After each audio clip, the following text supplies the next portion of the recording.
और हमने जो पहले कहा था चुनाव परिणाम के एक दिन पहले कि एग्जिट पोल एक धोखा है और भारतीय जनता पार्टी के बिहाफ पर काम कर रही थी और देश की जनता ने उनको आईना दिखाने का काम किया है कि केवल भाषण से काम चलने वाला नहीं। नमस्कार, मैं करिश्मा सिंह। 9 सीटों पर लोकसभा चुनाव लड़ने के बाद 3 सीटों पर बिहार में कांग्रेस ने जीत हासिल की। चुनाव परिणाम के बाद कांग्रेस के प्रदेश अध्यक्ष अखिलेश प्रसाद सिंह ने हार की जवाबदेही से खुद को मुक्त कर लिया। उन्होंने प्रदेश कार्यालय सदाकत आश्रम में कहा कि जिन लोगों ने चुनाव में पार्टी विरोधी काम किया है उन पर कार्रवाई की जाएगी। कुछ लोगों ने कांग्रेस में रहकर विरोधियों की मदद की है, ऐसे लोगों की पार्टी जांच करवा रही है।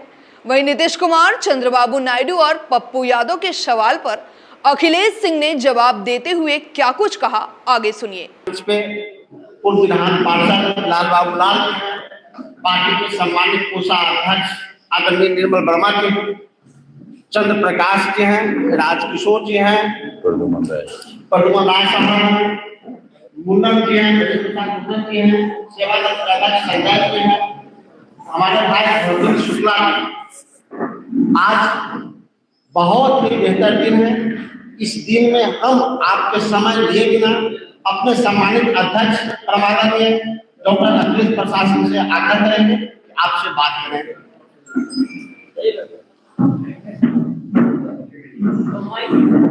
मित्रों, कल चुनाव परिणाम लोकसभा का आया, उसमें बिहार के भी 40 लोकसभा का चुनाव परिणाम आया। मेरे अपेक्षा के अनुरूप तो नहीं, लेकिन पिछली बार लोकसभा में जहां हम 1 सीट जीते थे, इस बार 3 सीट जीते हैं। और महागठबंधन जो पिछले लोकसभा में केवल 1 सीट किशनगंज जीत पाई थी, वो हम लोग 9 सीट और अगर पप्पू जी की सीट को जोड़ दीजिए तो 10 सीट हम लोग जीते हैं। और भारतीय जनता पार्टी 17 में से 5 सीट खो दी है और वो 12 पर आ गए। 16 में से नीतीश कुमार जी की पार्टी में ही 12 पर आ गई, 4 सीट पे उनका भी हार हुआ। और हमने जो पहले कहा था चुनाव परिणाम के एक दिन पहले कि एग्जिट पोल एक धोखा है और भारतीय जनता पार्टी के बिहाफ पर काम कर रही थी, साइकोलॉजिकल एक वार क्रिएट करने की कोशिश हुई थी, वो सबका पोल खुल गया।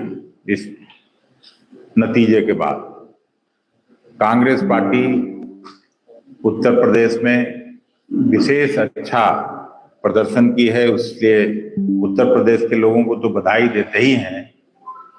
हम अपने नेतृत्व को भी धन्यवाद देते हैं, बधाई देते हैं और साथ साथ बिहार के मतदाता मालिकों का भी हम हृदय से धन्यवाद देते हैं।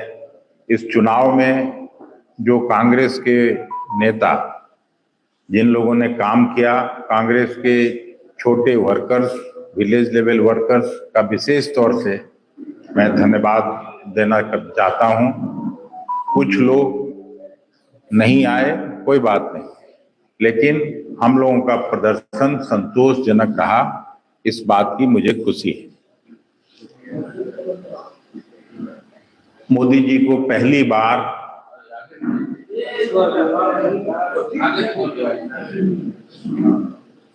बार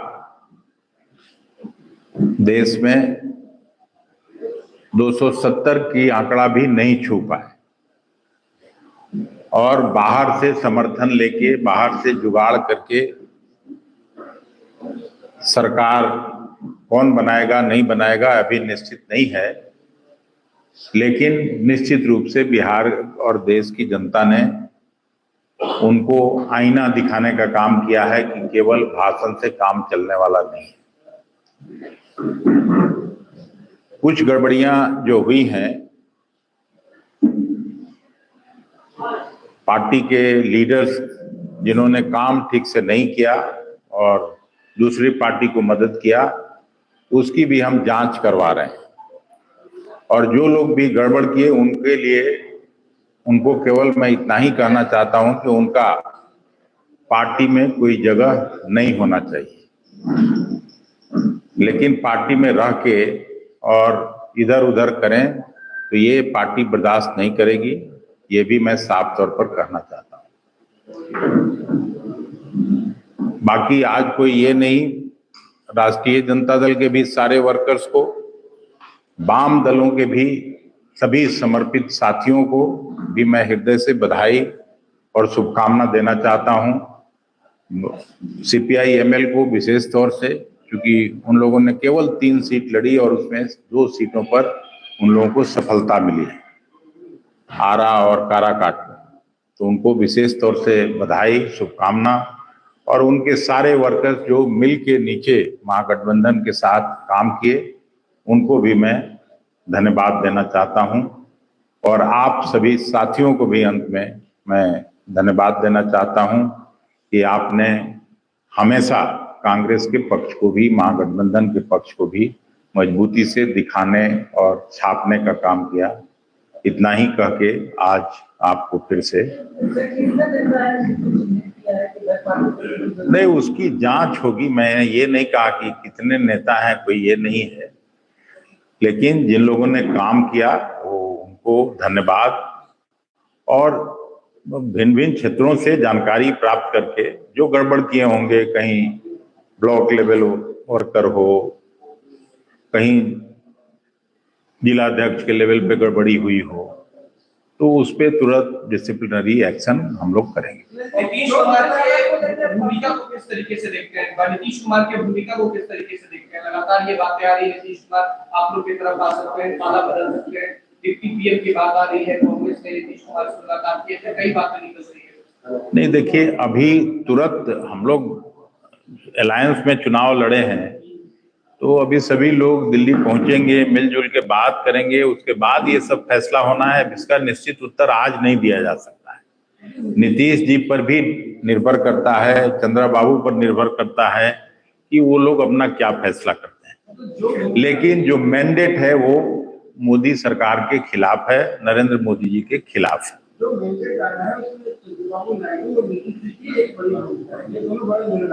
मैं भी कह रहा हूं,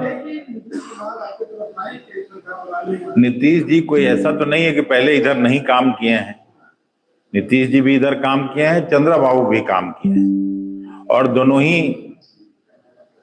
एक समय में मोदी जी की नीतियों के खिलाफ, भारतीय जनता पार्टी के खिलाफ बोल चुके हैं।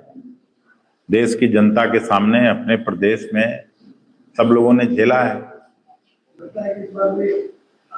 जब लगने उगने पर तो मैं नहीं कोई बात करूंगा, अभी इसमें समय है। अगला 1 सप्ताह क्रूशियल है, क्या होगा।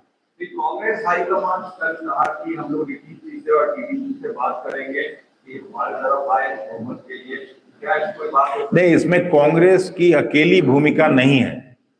इसमें अलायंस के सभी सारे पार्टनर्स क्या चाहते हैं, मिलजुल के जो तय होगा वो आगे उसके अनुसार हम लोग बढ़ेंगे। अगर आएंगे तो वेलकम करेगा? नहीं, निश्चित रूप से जो कोई भी आए और अगर नई सरकार का मार्ग प्रशस्त हो गठन का, तो उसमें सबका स्वागत होगा। पप्पू यादव को लेकर आप लोगों ने कहा था कि पप्पू को बैठ जाना चाहिए, नहीं, अब तो सब बात खत्म हो चुकी। पप्पू यादव जी सांसद बन चुके और कांग्रेस का झंडा लगा लगा के चुनाव जीते हैं, तो अब वो सब तो कोई बात है नहीं।